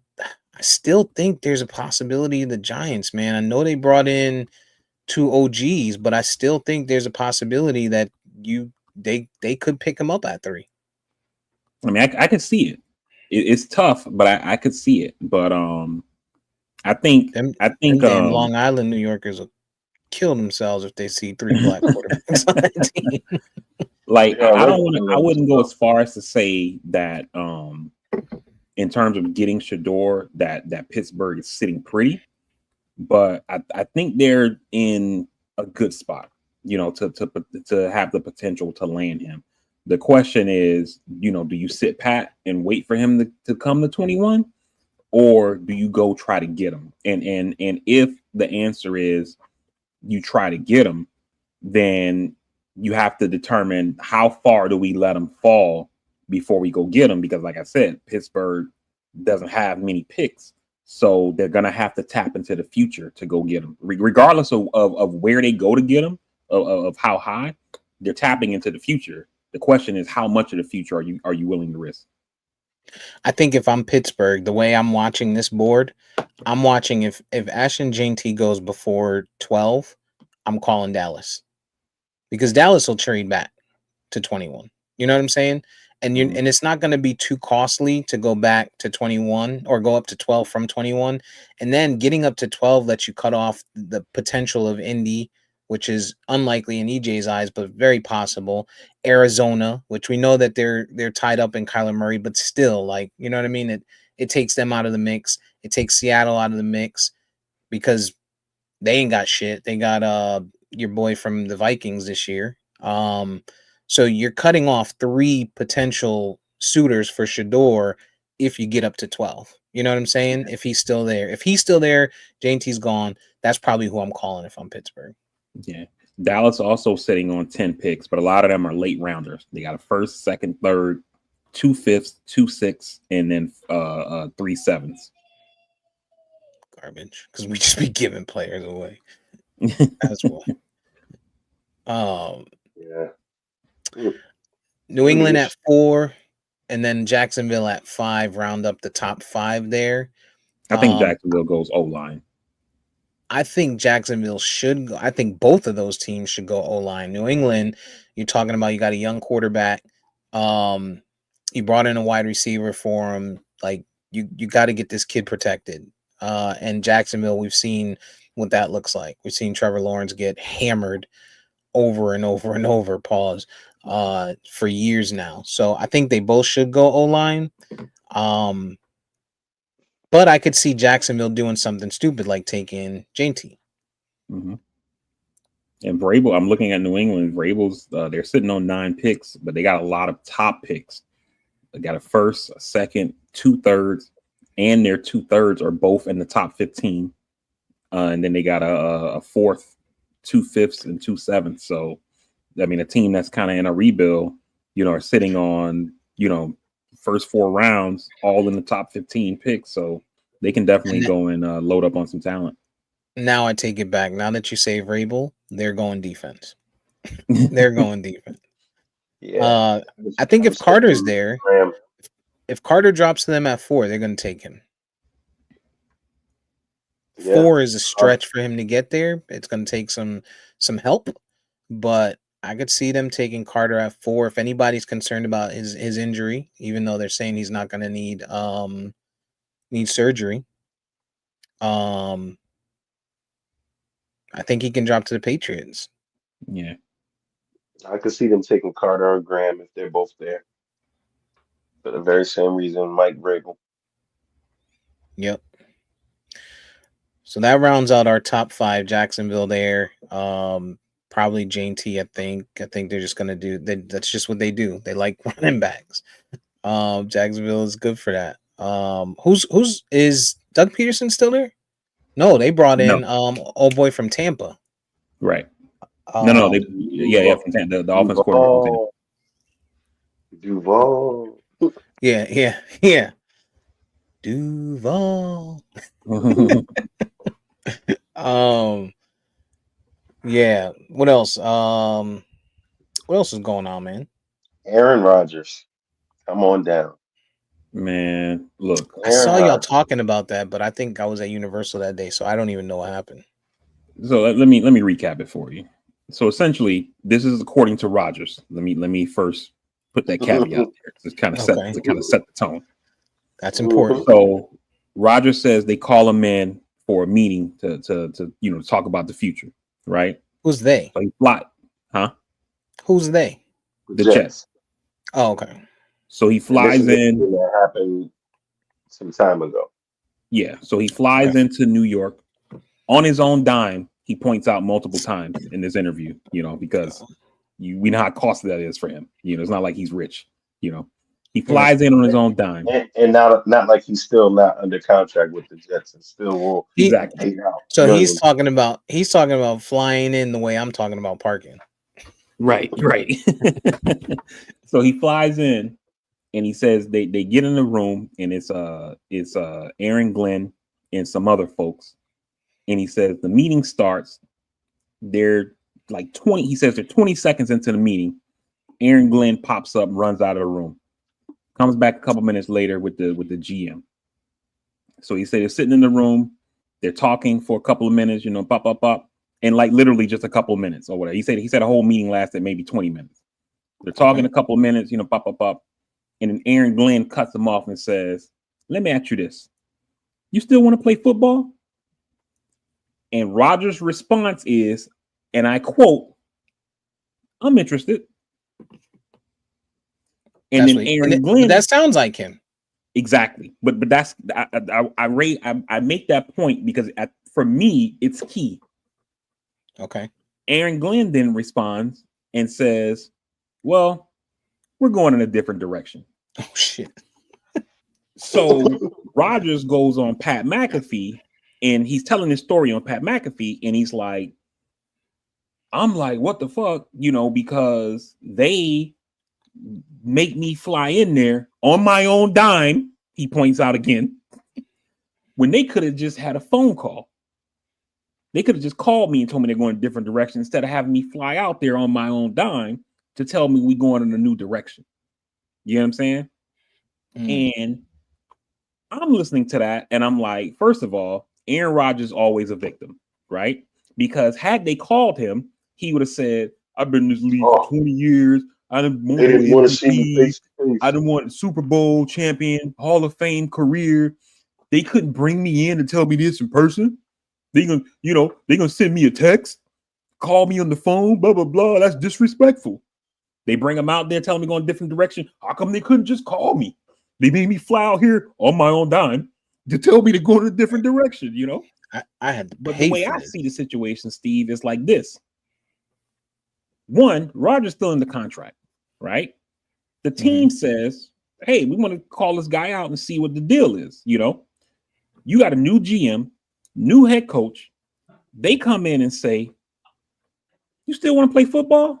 And instead of saying, yes, I'm excited about the future, I feel like I'm fully recovered from my Achilles. I'm ready to ball out. I'm ready to take this team to a Super Bowl and, all the kind of stuff that you would expect from a guy who's still ready to play football. He Who looked says, like shit last year? right. He Mm-hmm. says, I'm interested. As if, like, what I mean? We'll see. Yeah, I'm listening. What you got to I'm offer? listening. Yeah, you talk a little bit and we'll see what happens. Right. You know what I'm Maybe saying? if Like, you what throw the a fuck? granola bar in it, I might consider. Exactly.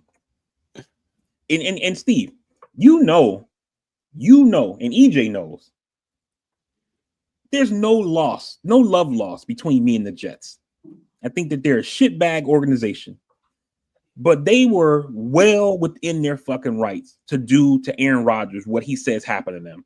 Because if I bring in the guy who's supposed to be my fucking field general, my top franchise player to say, hey, you still want to play football? And he's like, like, what am I I'm supposed to interested. do? I've been considering. I've been Wait, thinking I gotta about go it. to I gotta go to my dark room and figure it out. Exactly. I mean, I'm going to shake the Salute, magic 8 ball and see what comes out. salute to you, VP, for your unbiased and brilliant summary of this all. Um, Again, guy, Mr. Rogers, you know that a new head coach and GM just got hired, right? Why in the Exactly. fuck, if you wanted to be there and this is your team and you're under contract already, it's not like you're not on the team. You know, you're under contract. And they brought in your man's Adams, who then went and took another job somewhere. So clearly he's probably tired of his shit. Lazard is there, who you wanted. Um, and then you poisoned the locker room where Garrett Wilson, our young star, is frustrated with you. You got the coordinator you wanted, who then got moved to the booth. Then we had another coordinator. All this stupid shit. We acquiesced for you for 2 years, and he says, "Well, it was a debacle there anyway." So why the hell did you even what why'd you make us wait? Why don't you just say what you wanted to do and you wanted to move on in the first place? And then if this was, somewhere you wanted to be, why are you moving back to the West Coast anyway? You just got a new head coach, a new GM. Why weren't you the one to then show up at Florham Park and say, "Hey, coach, I want to let you know I want to play for you here." Nowhere in the history of any contact sport does when a coach asks you, do you want to play football? Do you say, I'm interested? That is a surefire ticket to a guy who you're looking at, mind you. It was a first round draft choice himself that's played in the league 12 years. Ain't nobody gonna take that from you. And you want us Right. to roll the carpet out and kiss your ass and say, well, we want you here. And Aaron Glenn said to him, and Aaron Rodgers also said, Aaron Glenn said to him, well, I don't want you to be in the meetings and I say something and guys turn around and look at you.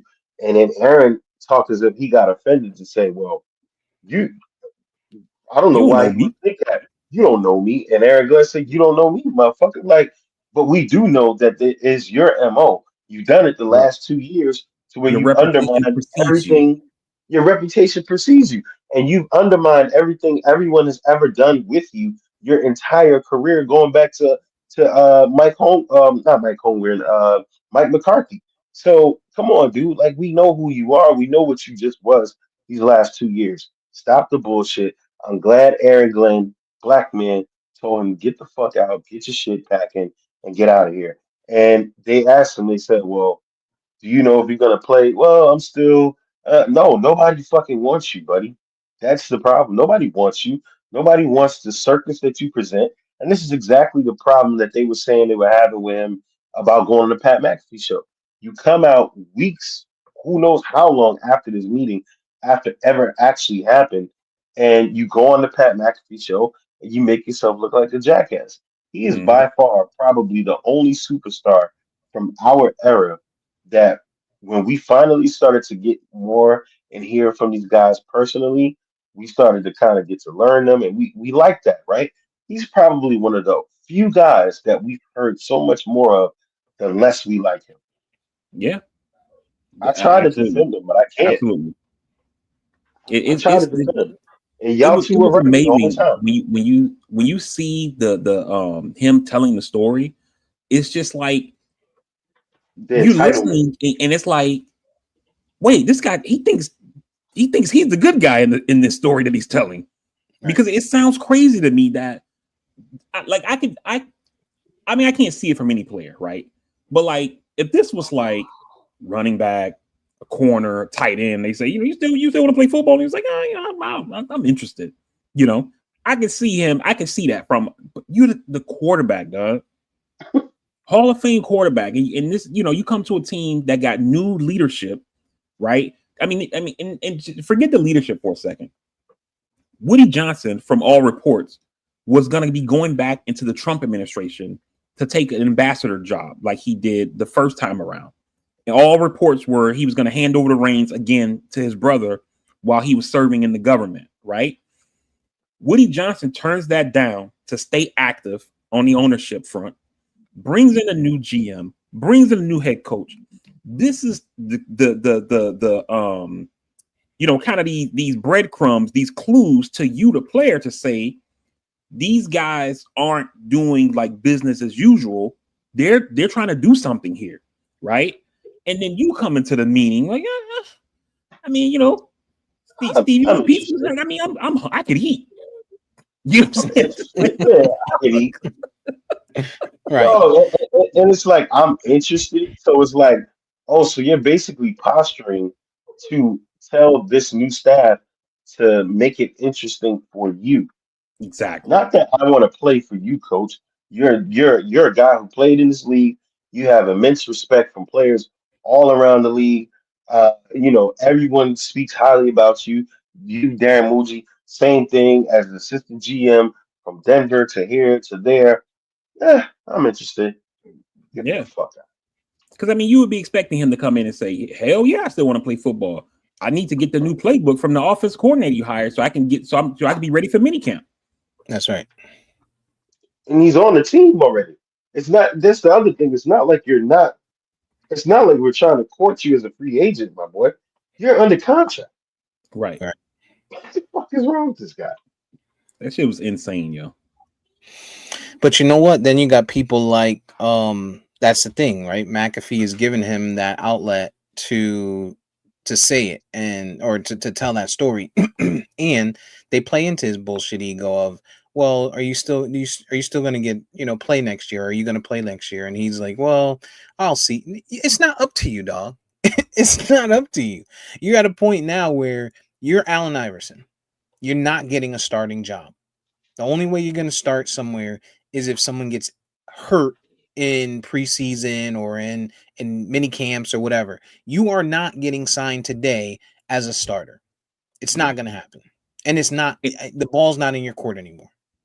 and what surprised me with all of this, with the Aaron Rodgers saga in the offseason, the fact that he keeps being tied to the Steelers, because Mike Tomlin don't seem like the type that's going to put up with this kind of bullshit. But I'm surprised that they're pursuing this guy. And I get it. It's like you just got meet DK Metcalf, gave him a new deal, all this kind of stuff. You don't want to go into the season with Mason Rudolph, but it's like Aaron Rod, like why put yourself through the hassle? You know what I'm saying? Like that part is been wild to me that he's tied to Pittsburgh.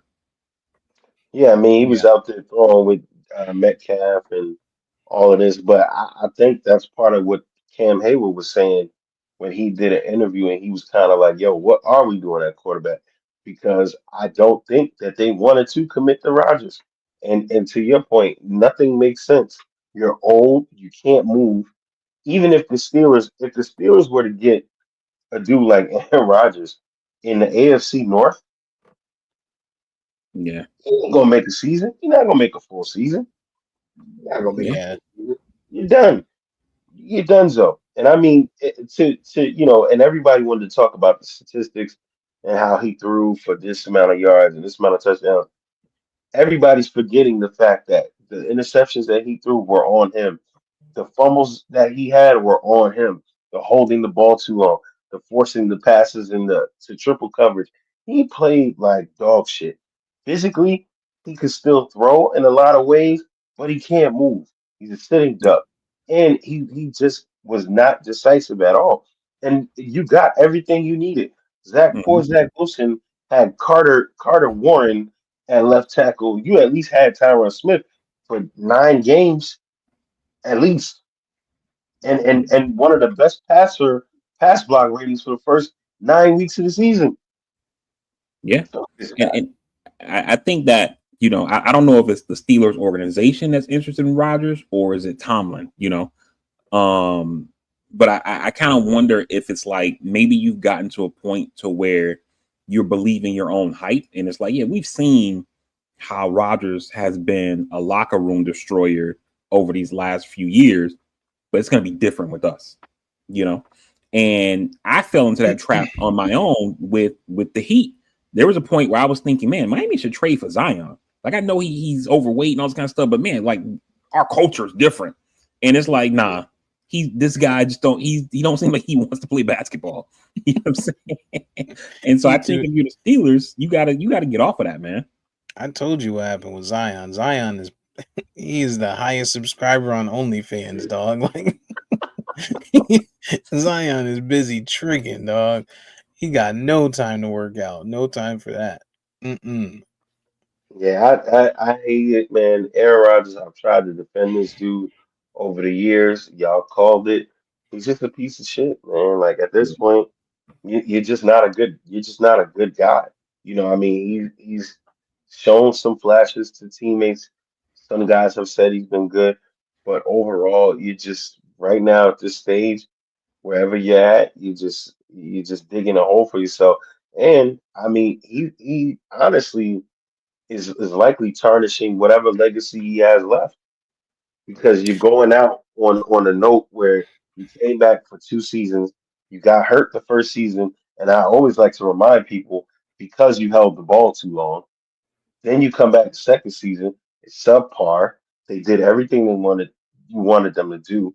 Now you alienated yourself, and who's gonna want you? Yeah, The reality of Aaron Rodgers is he's a dick. You know what I'm saying? And no matter how much of a non-dick he wants to try and be, he can't figure it out. Like he came to the Jets, you see him attaching himself to the young wide receivers. You see him showing up at the New York Knicks games courtside, chilling with these guys. You even saw him on the HBO show on Hard Knocks, appearing to want to be a part of the team, appearing to want to be a leader, appearing to want to be that type of guy. It's just not in him, yo. It is just not, like VP says, a tiger can't change his stripes, yo. yep, Like you could dip it in black and tell me it's a panther, but as soon as it rains, it's a tiger. And that is Aaron Rodgers, yo. yeah. Pretty It much, is what it is. pretty I much. mean, maybe if Woody Johnson wants to be a nice guy, maybe send him a gift card for a Spirit flight or something, because he did come out there on his own dime. He's got to be open to be a backup, yo. He's got to be open to be a backup somewhere, and his ego is not gonna allow him to be a backup, even though he's only won one Super Bowl. Like Hmm. he parades around the NFL like he won like he's Tom Brady. Right. You know what I'm saying? He's the Lauren Hill of quarterbacks. Yo, stop disrespecting Lauren Hill. That One is one of one the one a classic miseducation. album. Yeah, but One that classic album, album gets put in, and now she's top all world with just one album. I'm just saying. And I mean, the shit was fire though. Now, like you can't like. Yeah, There's no skips on it. Miseducation. Yeah, Hey, Miseducation from top to bottom is arguably it is a top 5 to 10 hey, album all time. hey. I mean, he had a hell of a Super Bowl run. He only got one though. That's to y'all point. Y'all always said that. Yeah, I Don't mean, be don't disrespect Lauren Hill, dog. that whole situation was just it was insane, yo. That man said, "I'm interested. Yeah. So, We'll see what mind happens." you, I flew out there on my own dime. My I said, own this is dime. real. You know what that is? That's privilege. Yeah, What you guys witnessed is privilege, and you guys didn't associate it to privilege. You just like associated it to him being a jerk, which he is. he But kept saying that shit during the interview, Steve. My own dime, as if like he had like $30, and then he had to use some of his points on his credit card. You know what I'm saying? What's even worse? What's even worse with that, BP? It's like you saying on your own dime, motherfucker. You are still on the New York Jets, while all of your other teammates are in the Jersey area. It doesn't cost them a flight from California to get to the facility because they're still here. That's Yeah, like that's like a motherfucker saying, "Yo, can you come into the office while I'm in California?" The fuck you want me to do? Nobody told you to go out there. right. Nobody told you to go out there, bro. When we call Elijah Vera Tucker to the office, he says, "All right, coach, give me 15 minutes. I'm driving in." You, motherfucker, went across the country. Yeah. And you know you had a new coach and a new GM. Who does that? this is the first time Aaron Rodgers played for a black coach, and it shows. Mm-hmm. Fuck around, find out. Because Aaron Glenn was like, I like I had more success with Detroit than you had with Green Bay in a short period of time. Like outside of the Super Bowl, you take that Super Bowl away, those forced MVPs they gave him. Like, come on, man. Come on. Yeah. It's pretty nasty, man. All right. Well, I gotta go do some egg hunts. I'm gonna go check the tomb one more time. See if old boy is in there. Check if Jesus is there because my grass needs cut. Nah, let me stop. VP, I'm gonna give you the reins to get us up out of here, man. Hey everybody, we definitely appreciate you guys are rocking with us on this Easter Sunday. Hopefully you enjoyed your Easter, however it is you celebrated. And like we always say, man, make that phone call, send that And don't text get message, reach deported out to today. folks. Reach out to folks, let them know how you feeling, let them know you're thinking about them. They'll appreciate it. You'll feel good about it too.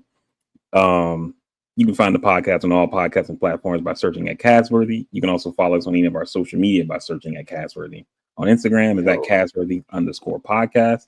While you're there, you can leave a like, subscribe, share, follow, tell a friend and tell a friend. Help us grow the audience. We very much appreciate it. NBA teams today. Good luck. Good luck to my Heat. Got the draft coming up, so a lot of talk on that next week when we come back to you guys. And if it is until then, man, if it is we see you anyone guys who next will week. for Jesus, it would be Trump. It said Jesus. It sounds Spanish to me. Right. He looked like Um, it. Didn't you see his skin? You see his hair? The beard. He got on a Chicago Bulls hat. See the chancletas. Yeah. oh Get him out man. of here. Until then, y'all, we will see you guys next week with another fresh episode of the Casworthy Podcast. Until then, we out. We love you. Peace.